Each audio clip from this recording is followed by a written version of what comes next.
undead, and any others, of course, to the Scorched Groves Dispatch, where we document the meandering, or more appropriately in our most recent course of events, speedy race through the dark of the Nine Hells' favorite band of misfit toys.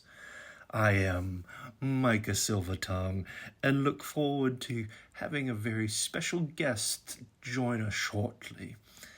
Before we get to our reports of recent chaos of our favorite adventurers, here are some headlines. First, the Council of Eternal Suffering approves a budget for new torture infrastructure. Stocks in Screaming Iron surge. Quoted, the Underlord of Public Pain, we're going to bring agony into this century. Next, the local necromancer union has gone on strike, saying, raise the dead, not our hours. Ghosts still remain unraised across several provinces, one lich even seen doing his own chores. Next, the flesh-eating trees have made a demand to get a seat at a druidic council, saying photosynthesis is indeed oppression. Diplomatic talks end when the negotiator, unfortunately, is devoured mid-sentence. Finally, today's The Hell's Weather Report. Rains of frogs, delayed by a bureaucratic mix-up. Plague locusts arrive early. The public is advised to carry salted butter and wear brimstone-proof cloaks. So, now with that out of the way, joining us in studio today is a member of our rather spirited adventuring party that seems to attract both chaos and camaraderie in equal measure. Hailing from a humble farming village near the Mere of Dead Men, nestled somewhere between the barley field and the whims of fate, is Tujak Flotsam, a water genasi whose soul is somehow favored by Almeida, and who also has the gaze of someone who just walked into the wrong summoning circle. A cleric,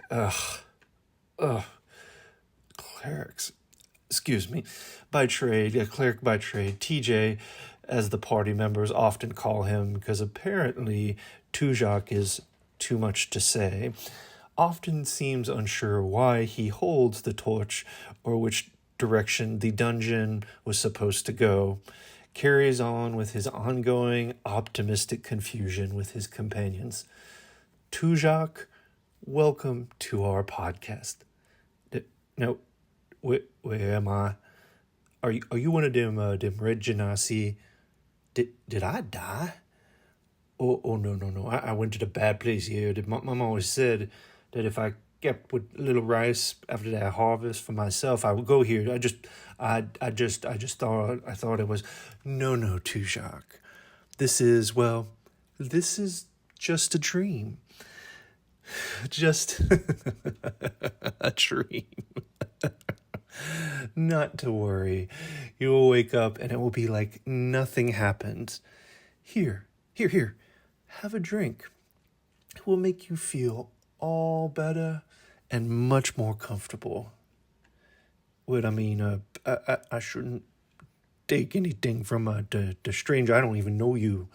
But especially folk that look like them longhorn cow. You got them horns on your head, you know. How quaint. Take the drink. Please take the drink. But okay, I guess it's a dream, right? So, oh yeah, you're right. That's much better. Oh, good. I'm glad you like the potion. Drink. Anyway, TJ, may I call you TJ? Tell me about your most recent day at the so-called lumber camp. So you just want me to tell you? Yes, yes, please. So we were still kind of out and about, and that lyric, that bird that, I mean, I guess it wasn't dead, but it was like unconscious, and she was real worried about it. So I mean, you know, everybody's kind of scattered about. We wander around. I think Xanadar and Celia were out trying to kind of find more of the thing out there.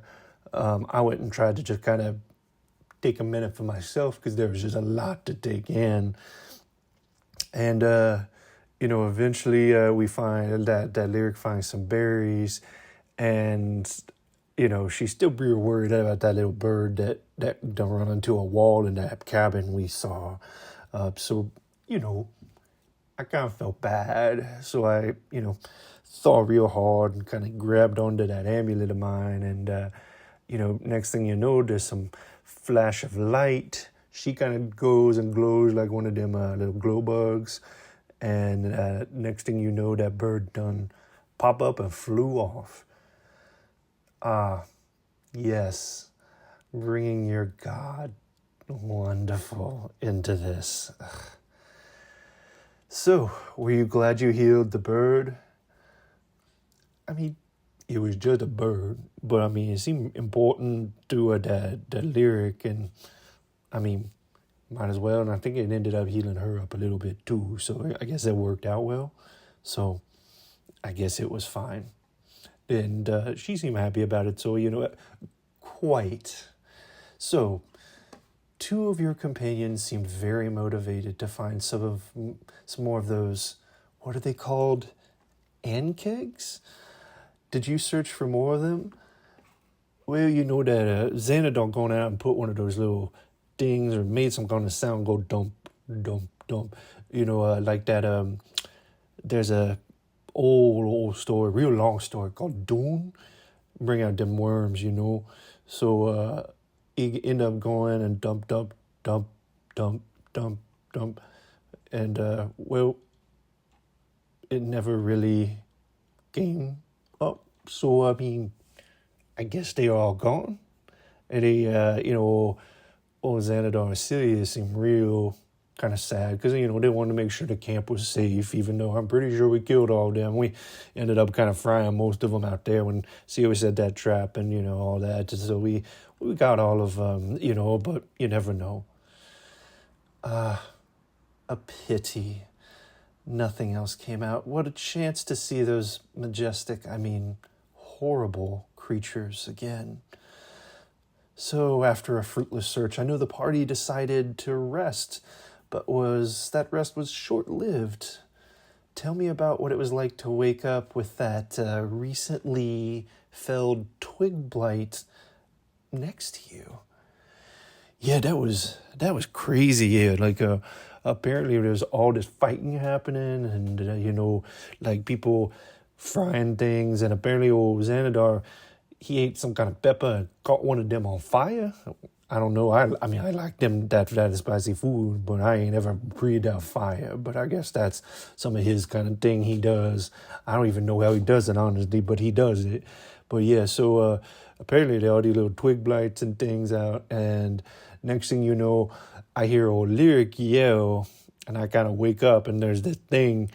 Looks like a little mini shrub with bad old eyes, but kind of look cute in his own way, like kind of nice. But anyway, I'm sorry. But so anyway, we end up getting up, and they end up taking care of the rest of these kind of mean old bushes. Hey, you think they type of genasi, like maybe a bush genasi? No, too, Jacques. I don't believe so. But can you continue with the story? Yeah, I guess so. So anyway, I got up, and next thing you know, I hear something. It sounds like somebody running or shuffling along, and I don't even know what's happening, and it sounded like something dig off, and I kind of see what looked like feet print turn into hoof prints, like little piggy print, big feet. Yeah, no, je m'excuse, sometimes that local language comes out, and next thing you know, I'm speaking it, and you don't even speak my language. Tujak, if you only knew. But please continue. So the chase was on, right? Surely the party could catch this boar easily, right? You'd think so, but next thing you know, we are running across this old logging camp, just going. You believe it? That old Xanadar faster than anybody. Like, I look up and he just sprinting. He looked like one of them kind of gladiator athlete kind of thing that go just take off, in them expo, those kind of sport feet things. But he chasing Jason. And wouldn't you know it, if as we're going, there's some kind of critter that pop up out of nowhere, all kind of little vines and stuff. And, I'm a farmer by trade, and so I was like, I know vines, I know plants and stuff. So I decided to go and try to cut it. Didn't really work out the way I had hoped for. But anyway, we ended up keep chasing this old pig, and, I see old Xanadar just going, just keeping up, trying to keep up with this thing. And finally, I just kind of try to get a sense of where it might be out in that world, and I end up kind of shooting something at it, and that's what gonna happen. Oh wow, quite the adventure. Now, if I understand correctly, you were the one that ended up catching it. Catching, not so much catch as maybe explode. I mean, when I said I drew something, it wasn't just a rock. It was some kind of big old bolt that gonna hit it, and I hear that boar get hit in the hindquarters, and we hear kind of a tearing, if you will, of meat. Yes, the tearing of meat. Wonderful. The tearing of meat. Anyway, so that boar ended up not being boar, be one of those little cultist kind of things that we talked about before, that we run into before. So yeah, it was bad. I didn't know I was going to hit a human, or whatever it is, but I guess I got it. Well, that was quite the evening. I'm glad that you and your companions were able to get some rest. However, the morning was still eventful, right? Yeah, that Xanadar ended up bringing up that Roak bird back that said, everything was fine back at the town. But I tell you what, we go out because we know, hey, we got to go over to that Falcon Lodge, yeah? So we go over to find them horses that we put up, and they all there. We are missing a horse. And I'll tell you what, it was that logging camp owner. Man, that man run off all his people after they all got ate up. Can you believe that? He just left them. Didn't even want to help us out, kind of figure out what's going on. But yeah, no. So he gone and took that horse, and, well, we have 4 horses, now we got 3 horses. And he took that horse and ran off. Can you believe that? Gone and just took it from us. God, I just kind of mad that son. I'm sorry. I shouldn't probably curse down here. Oh, Tujak, if you only knew. But anyway, please continue. Next thing we know, we going down and we get to this big old house. I mean, it's the biggest we ever seen, and yeah, that's kind of where we ended up. Yeah, that's where it is. Well, Tujak, going back to that proprietor of the camp. Yes, we look forward to seeing him soon. But I digress. Quite the eventful time, it sounds like now. Now, TJ, I have to ask, there seems to be some conflict between Celia's friend Nova. What about Nova bothers you so much? I just don't know I just don't like that thing. I don't know what it's about, anything like that. I done tried to hit it with a rock when we were going, and I missed because I don't know. You'd think that I can hit that boar in the dark, no problem, turn it to nothing. Throw a rock at that thing, completely missed. But Xanadar tell me that when it's meant to be, it's meant to be. So I'm still holding out hope.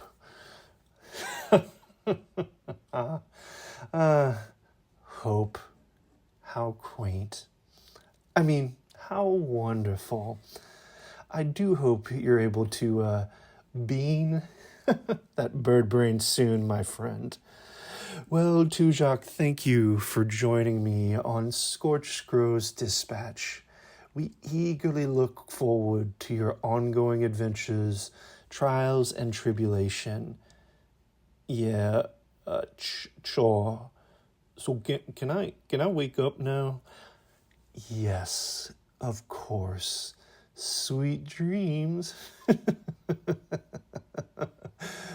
So wait. Where's that dude note? Well, anyways, away he goes. I know all of you eagerly await the next update of our oddball adventuring party. Now, before signing off, I would like to mention that today's episode is brought to you by Soul Crate. Are you tired of bartering your soul in smoky taverns with unreliable warlocks? Do you long for a more ethical, artisanal approach to demonic pacts? Soul Crate delivers curated infernal relics freshly plucked from the void straight to your summoning circle. No binding circles required. Each month, Soul Crate sends you a hand-picked selection of cursed tomes, whispering amulets, and ethically harvested soul fragments, all from independent underworld artisans. It's like a farmer's market in hell. Use promo code WHISPERBLOOD at current checkout to get a free vial of bottled screams with your first crate. That's WHISPERBLOOD. Because savings should hurt a little. Soul Crate, because your damnation deserves a personal touch. Until next time, my friends, this is Micah Silvertongue signing off, saying, if you can't be good, be bad. And if you can't be bad, be devilishly charming. Ta-ta.